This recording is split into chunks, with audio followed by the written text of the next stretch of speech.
La plantation Lynn est un excellent exemple de survivance d'une plantation de coton du début du XXe siècle.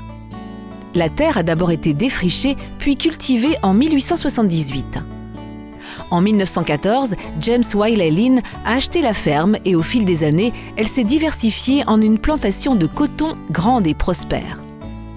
Il a construit l'égreneuse à coton, un atelier de forgeron et cette maison de planteur en 1928.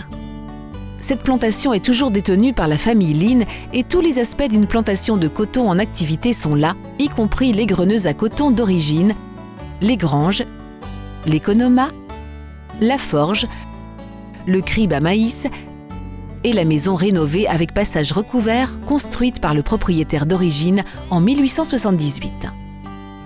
La plantation Lynn, comme toute plantation, a connu des hauts et des bas. Pendant les années 1920, le coton était en plein essor. Puis la Grande Dépression a affecté non seulement la famille Lynn, mais tout le monde. Les années 1940 ont vu des inondations, mais le début des années 1950 a été une nouvelle période de prospérité lorsqu'on a découvert du pétrole sur la plantation. La vie des agriculteurs est une vie pleine de hauts et de bas, car à chaque saison de croissance, ils sont à la merci de Dame Nature. Ils se demandent avec inquiétude, fera-t-il trop chaud, trop sec, trop frais ou trop humide ?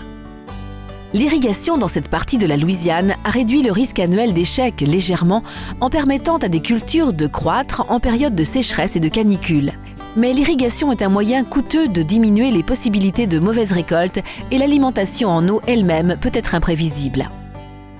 Au sommet de sa gloire, la plantation Lynn couvrait environ 1000 hectares.